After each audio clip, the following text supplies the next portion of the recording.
ಈ ವೆಂಕಟೇಶ್ವರ ದೇವಾಲಯವು ಭಾರತದ 108 ತಿರುಪತಿಗಳಲ್ಲಿ ಒಂದಾಗಿದೆ.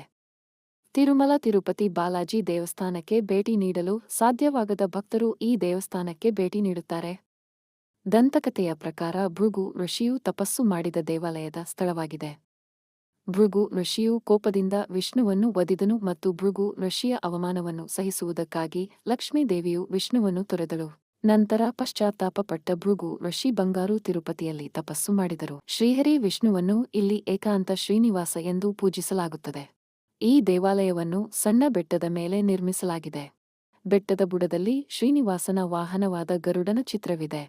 ದೇವಾಲಯವನ್ನು ನೋಡಿದಾಗ ಒಬ್ಬ ವ್ಯಕ್ತಿಯನ್ನು ಮೊದಲು ಸೆಳೆಯುವುದು ಸುಂದರವಾದ ಗೋಪುರ. ಬಜಾಜಿಯ ಮೂರ್ತಿಯನ್ನು ಚಿಕ್ಕ ಕಿಟಕಿಯ ಮೂಲಕ ನೋಡಲಾಗುತ್ತದೆ ಮತ್ತು ಇದನ್ನು ನೇತ್ರ ದರ್ಶನ ಎಂದು ಕರೆಯಲಾಗುತ್ತದೆ. ಈ ಪ್ರದೇಶದಲ್ಲಿ ಚಿನ್ನದ ಉತ್ಖನನ ಮಾಡಲಾಗಿದೆ, ಆದ್ದರಿಂದ ಬಂಗಾರು ಎಂಬ ಹೆಸರು